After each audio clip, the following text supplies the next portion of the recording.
Yuki, I'm home, my mom exclaims as she walks through the front door. My mom is a beautiful woman with short dark hair and big brown eyes. She is probably the most important person in my life.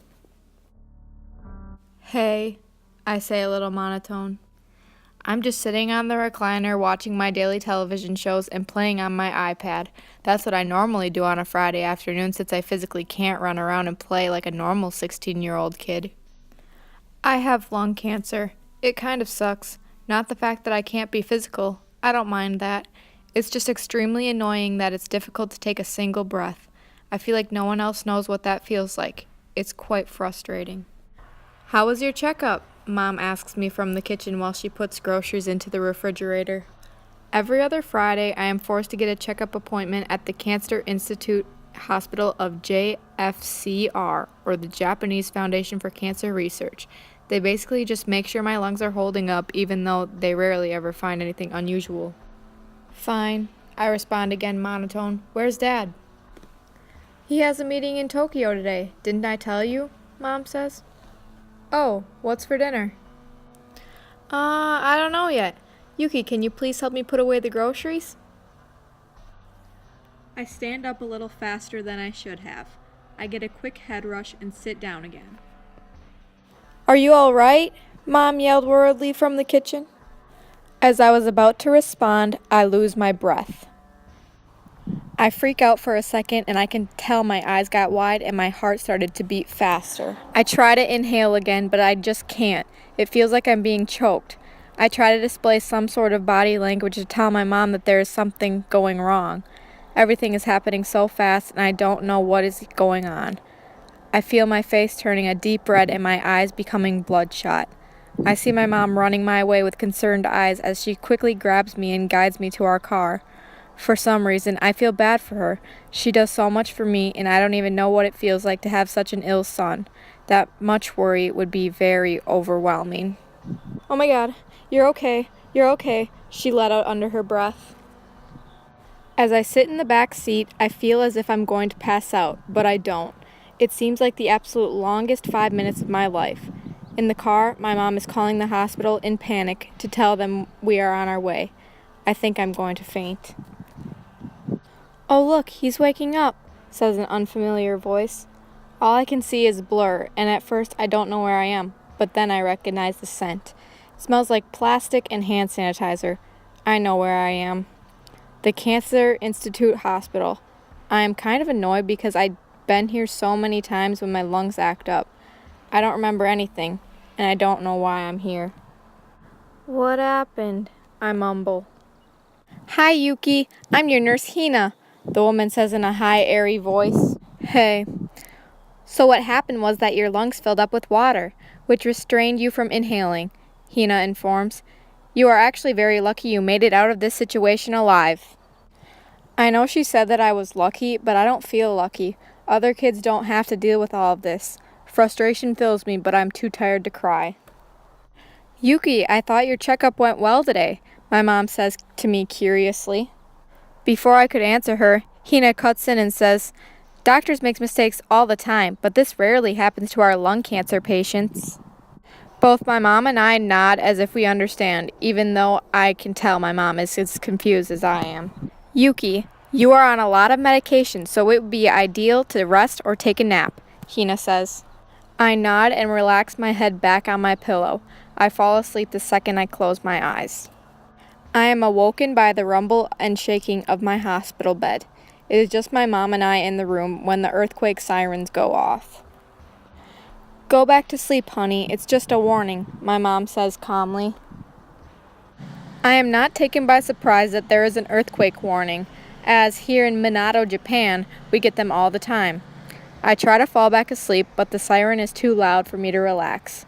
Just as I was about to grab the remote to watch some television, I heard someone in the building scream. It scared me a little. Then I looked at my mom.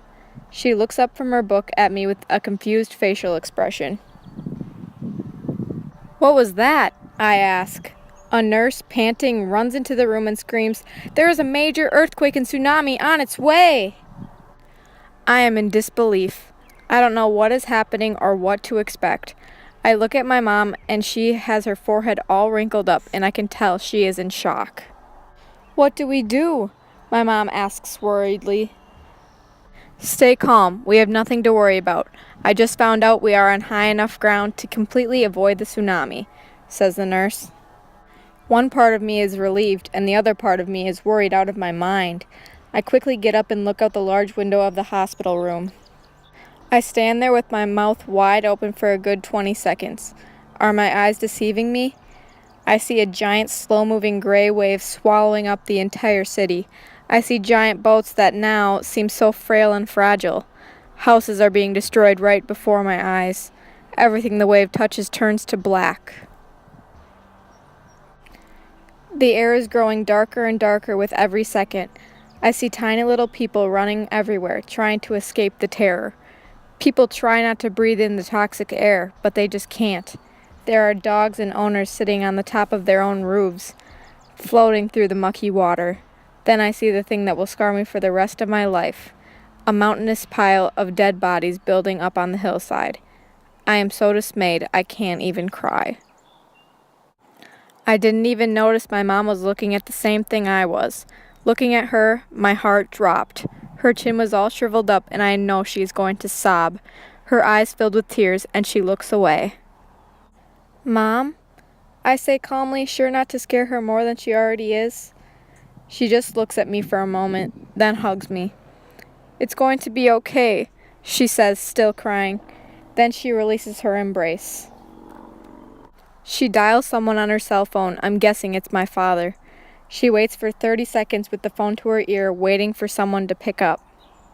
"Oh, thank goodness you're alive," my mom exclaims. "Yes, we are all okay." I, too, am relieved that he is alive. I wait for her to get off the phone. I can tell she is already getting calmer. The nurse walks in and sees that we are reacting to the horror. "This is overwhelming, I know," the nurse says. "I suggest to all the patients and their families to keep the curtain closed. It will make time go faster." I knew the nurse had been emotional too. She closes the curtain and leaves silently. I stand there for a few minutes, not saying a word. Then I grab the TV remote and flip on the news. What I see is the destruction, the casualties, and the cries. I watch this for hours, not taking my eyes off of the screen. It is 10 p.m. now, and I dare not to look out the window again. I don't even say goodnight to my mom. I try my best to fall asleep, even though I hear fire trucks from afar. I wake up to the sound of the nurse talking quietly to my mom. I run to the window, wondering what my eyes will draw upon. As I looked at the scene, my heart dropped just like the first time I saw the disaster. There are multiple fire trucks scattered everywhere, and the air is quite gray. I see little kids roaming around without a guardian, their faces filthy. I've never thought of myself as lucky, but now that something so terrible has happened to all these innocent people, I feel as though I am. I know I have an illness with little chance of survival, but I just saw people die right in front of me. I am not the only one who has struggles. I am truly blessed to be alive, when all of this time I thought that life wasn't fair. I used to think, why did I have to have cancer? Now I think, at least I'm alive. As I look out the window, I say a small prayer to myself, asking to bless all the people in the world, especially this town. I thank God that I am alive. For once, I feel lucky.